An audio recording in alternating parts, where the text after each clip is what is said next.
Hello everybody, this is Damien Reviews Anubis Dungeon. Anubis Dungeon was developed by My Dream Forever Old, the developer of Maniac Go and Caramel Port, and Darklight Studio. It was published by Darklight Studio, who also published Edge of Hearts and Invention. The release date was December of 2017, and the genre is an action-adventure RPG. The story to Anubis Dungeon is a pharaoh who isn't named has escaped death, and in doing so seemingly brought back undead monsters such as mummies and the like. You, being Anubis, the god of death, wasn't so impressed by this, so you have come to destroy the pharaoh and bring him back to his eternal resting place. Point of note though, you wouldn't know any of this from the actual game. That is from the summary on the Steam store page. I'm not complaining, but there's not that in the game at all. The only thing is, you do play Anubis, that's A. You do fight, mummies, that's B. And the boss fight is a pharaoh. Well, kind of an undead kind of pharaoh.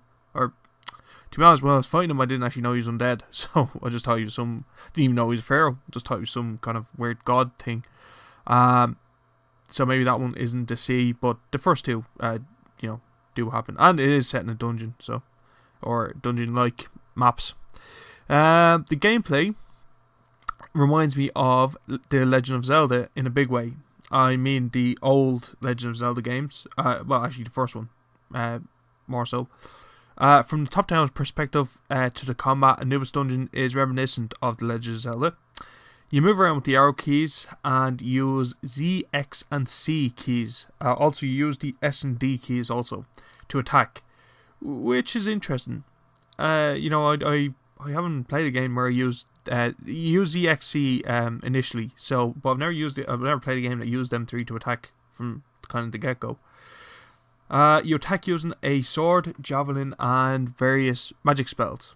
And at the end of every mission, you can use points gained throughout that mission to upgrade Anubis, not level him up, but, upgrade his health, upgrade his attack power, things like this. You collect gems during a mission, and that is how the gems give you the points to spend on Anubis.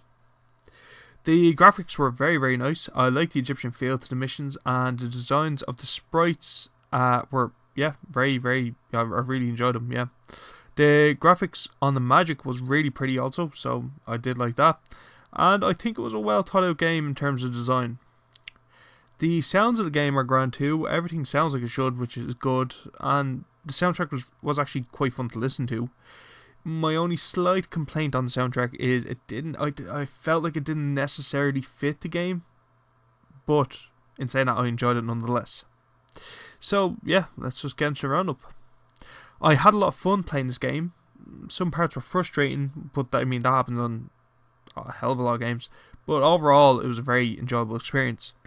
I would recommend this game to people who enjoy action-adventure games, especially Zelda. I know I mentioned it before, but I'm just, trying it out there again. I believe Anubis Dungeon was, as I said, a well-thought-out game, a good idea, and better yet, good execution of said idea. So, yeah, let's get into the points. So, graphics. I will give graphics a 1. They went with the style, and I enjoyed it. The walls, the deserts, the plants, the monsters, the magic, and everything, was very well designed. Sound, a 1. Good music, good sounds. I know I said the music didn't fit, but I don't think that's enough to, cut any points from sound. Worth, a 1. Yes, completely worth it. For 99 cents, you get a pretty good action-adventure RPG. Well, it's not long. I think you would have a hell of a lot of fun with it. So, yes, for 99 cents, I think it's very, very much worth it. Story. I'm giving story a 1. There is a story. I do like the story, but because none of it was actually shown in the game and more it was in the summary, I'm only giving it a 1.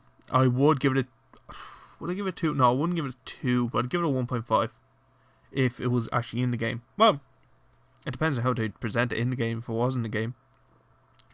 But there's a story to the game, and I actually do like the sound of it. So And like I said, things do from the story do happen in the game. Like, you know, you're playing Anubis and all that, and you do have to defeat a, well, as I didn't know it was a pharaoh, it was a god. I thought it was a god, but yeah, there is a story. I did like it, so I'm giving it a 1. And lastly, gameplay. I am going to give Anubis Dungeon a 3.5. A little bit above average. A very enjoyable game, a cool RPG element, well designed boss fights and missions, and overall I found it to be a rewarding experience. I thoroughly enjoyed this game, and there's nothing else to be said about that. So that gives Anubis Dungeon a grand total of 7.5 out of 10. That is my review, and as always, thanks for watching.